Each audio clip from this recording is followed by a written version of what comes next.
मुहम्मदिन उम्मील मकीन रऊफ़िर रहीम सलातन व सलामन अलैका या सय्यदी या जद्दल हसनैन व अला आलिका व अस्हाबिका या जद्द गौसे सकलैन। हम्दो सलात के बाद आली मर्तबत उलमाए किराम मेहमानाने गिरामी कादर, अल्लाह करीम का एहसान, मालिकुल मुल्क की बेपाया इनायात के तसद्दुक, नबी करीम अलैहिस्सलातु वस्सलाम की सुन्नत मुतहरा जिसे अक़्द शरी निकाह कहते हैं, उसका इनेकाद हुआ। और आज हम इस वलीमे की दावत में हाजिर हैं जो हमारे बरादर मोहतरम मोहम्मद लियाकत साहिब की शादी खाना आबादी की खुशी में है। अल्लाह करीम की बारगाह में दुआ है, मेरा मालिक इनकी ये ज़िंदगी बाइसे बरकत बनाए, बाइसे खैर बनाए और इनके लिए मालिक आसानियाँ पैदा फरमाए। नबी करीम अलैहिस्सलातु वस्सलाम का फरमाने अली वकार है, हुजूर अलैहिस्सलातु वस्सलाम ने फरमाया कि जब किसी नौजवान मुसलमान का निकाह होता है, वो शादी के बंधन में बांधा जाता है, तो उस वक़्त शैतान अपने सर में मट्टी डालता है। तो उसके चेले उससे सवाल करते हैं कि तुम ऐसा क्यों कर रहे हो? वो जवाब देकर कहता है, जब तक ये कलमा पढ़ने वाला शादीशुदा न हुआ, इसने निकाह न किया, इसका ईमान कामिल न था, मैं इसकी ईमान पे डाके डालता था, मैं इसे बुराइयों की तरफ वरगला कर ले जाता। लेकिन अब इसने रहमत आलम अलैहिस्सलातु वस्सलाम की सुन्नत शरीफा को जिंदा कर लिया है, अब इसका ईमान कामिल हो गया, अब मुझे वो जगह नजर नहीं आती जहां पर मैं इसे डाका डाल सकूं। हज़रात गिरामी, ये रिश्ता अज़दवाज में मुंसलिक होना दर हकीकत अल्लाह और अल्लाह के हबीब की खुशनुदी का सबब है। अगर निकाह करना ऐब होता, निकाह करना ठीक ना होता, तो महबूब दो आलम सल्लल्लाहु अलैहि वसल्लम कभी भी निकाह ना फरमाते। और फिर एक और बात याद रखें, हुजूर नबी करीम अलैहिस्सलातु वस्सलाम ने फरमाया, जब अपने बेटे या बेटी की शादी करने लगो तो ये ना देखो कि वो साहिब माल हैं, साहिब जायदाद हैं, साहिब दौलत हैं या कौन है। हुजूर ने फरमाया, फ़कत इतना देखो कि उनका इस्लाम से कितना ताल्लुक है। और आज हमारे माशरे में अगर देखा जाए, फी ज़माना हालात ऐसे हैं, हमारे यहाँ माल को ज़्यादा प्रायोरिटी दी जाती है। हम में से कभी कोई ये नहीं देखता कि बेटी का रिश्ता करने लगा है, जिस घर में कर रहा है या जिससे कर रहा है, क्या उसका नमाज से कोई ताल्लुक है?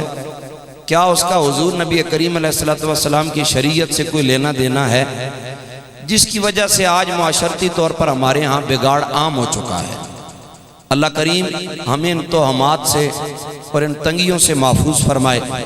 यही वजह है कि हुजूर अलैहिस्सलातु वस्सलाम ने फरमाया अन निकाह मिन सुन्नती फमन रग़िबा अन सुन्नती फलैसा मिन्नी औ कमा क़ाल। हुजूर अलैहिस्सलातु वस्सलाम ने फरमाया, निकाह मेरी सुन्नत है, और जो मेरी सुन्नत का तारिक होगा, जानबूझकर निकाह नहीं करेगा, आक़ा दो जहां अलैहिस्सलातु वस्सलाम ने फरमाया, फिर मैदान माशर में मैं भी उसकी पहचान करने से इनकार कर दूंगा। मैं भी कहूँगा कि इसका मुझ मोहम्मद अरबी सल्लल्लाहु अलैहि वसल्लम से कोई लेना देना नहीं है। हज़रात गिरामी, इस्लाम कितना हसीन मज़हब है, इस्लाम की तालीमात कितनी आली हैं। आप देखें, हमारी खुशी का मौका हो या हमारे कोई और लम्हात हो, हर हाल में हम आपस में बाहम जुड़ बैठते हैं, मिल बैठते हैं, एक दूसरे के हालात का पता चलता है, एक दूसरे की खुशियों को अपनी खुशी गर्दानते हैं, एक दूसरे की खुशी को मिल बांटते हैं।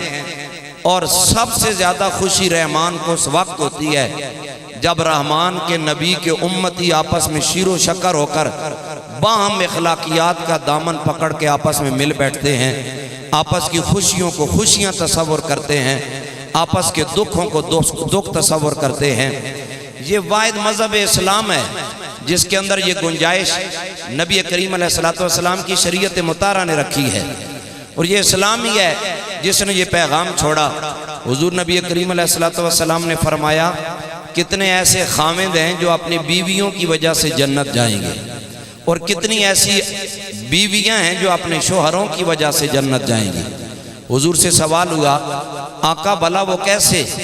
महबूब अलैहिस्सलाम ने फरमाया, कई शोहर ऐसे हैं जिनके अमाल देखे जाएं तो उनमें नेकियां कम होंगी, बुराइयां ज्यादा होंगी, और उस वजह से रहमान उन्हें फरमाएगा तुम मेरे नेकियों के क्राइटेरिया पर पूरे नहीं उतरे हो, लिहाजा तुम दोज़ख चले जाओ। हुजूर ने फरमाया, उस वक़्त उसकी बीवी आकर अल्लाह की बारगाह में अर्ज़ करेगी, मेरे मालिक शायद इसने नमाज रोज़े में कमी की हो, हज ज़कात में शायद इसने कमी की हो, लेकिन मैं इसकी बीवी हूँ, मेरे हुकूक के अंदर इसने कोई कमी नहीं की। मालिक मैं तेरी बारगाह में अर्जी पेश करती हूँ, मेरे सदके इसको जन्नत अता कर दे। रहमान उसकी इस बात को कबूल करके बीवी के शोहर को जन्नत अता करेगा। बेनी इसी तरह शोहर अपनी बीवी के जन्नत जाने का सबब ऐसे होगा।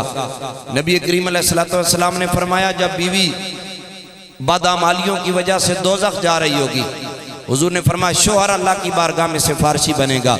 वो कहेगा, मालिक इसने हमेशा मेरे हुकूक अदा किए, बीवी होने के नाते मैं तेरी बारगाह में फरियाद करता हूँ, इसके लिए खैर के सामान को तैयार कर।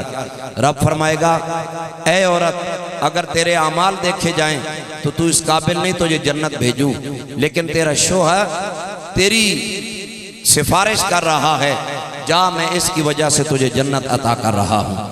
सदरात गिरामी, ये रिश्ता अज़दवाज में मुंसलिक होना, ये बाहम दो ख़ानदानों का इस तरह का ताल्लुक़ जुड़ना, ये भी अल्लाह की खुशनुदी का सबब है। क्योंकि नबी अलैहिस्सलाम ने फरमाया, सिल मन कता, हुजूर ने फरमाया जो तुझसे ताल्लुक़ तोड़े तू उससे ताल्लुक़ जोड़। और ताल्लुकात को जोड़ने का ये बेहतरीन नतीजा और बेहतरीन समरा होता है कि जब दो ख़ानदान हुजूर की सुन्नत को पूरा करके आपस में मिलते हैं, इससे खुशनुदी खुदा भी हासिल होती है और खुशनुदी सैयदुल अंबिया भी हासिल होती है। अल्लाह करीम इन दोनों ख़ानदानों को आपस में इत्तेफाक अता फरमाए, आपस में इत्तेहाद की नेमत अता फरमाए। अल्लाह करीम इस जोड़े को आपस में सलामतियाँ अता फरमाए। और दिल से दुआ है, रहमत आलम नूर मुजस्सम फ़ख्र आदम व बनी आदम ताजदार ख़त्म नबुव्वत वजह तख्लीक़ कायनात अलैहिस्सलातु वस्सलाम के तसद्दुक़ से अल्लाह करीम इन्हें हमेशा बरक़ात से नवाजे, तंगियों और तकलीफ़ों से महफूज फरमाए, और मालिकुल मुल्क इनके लिए हमेशा खैर के असबाब तैयार करे। मालिक इन घरानों में तंगियाँ दूर करके बरक़ात अता फरमाए। अल्लाह करीम इनसे राज़ी हो। अल्लाह करीम इन्हें अपने महबूब अलैहिस्सलाम की शरीयत मुतारा का पाबंद रखे। वाखिर दावाया अनिल हम्दुलिल्लाहि रब्बिल आलमीन।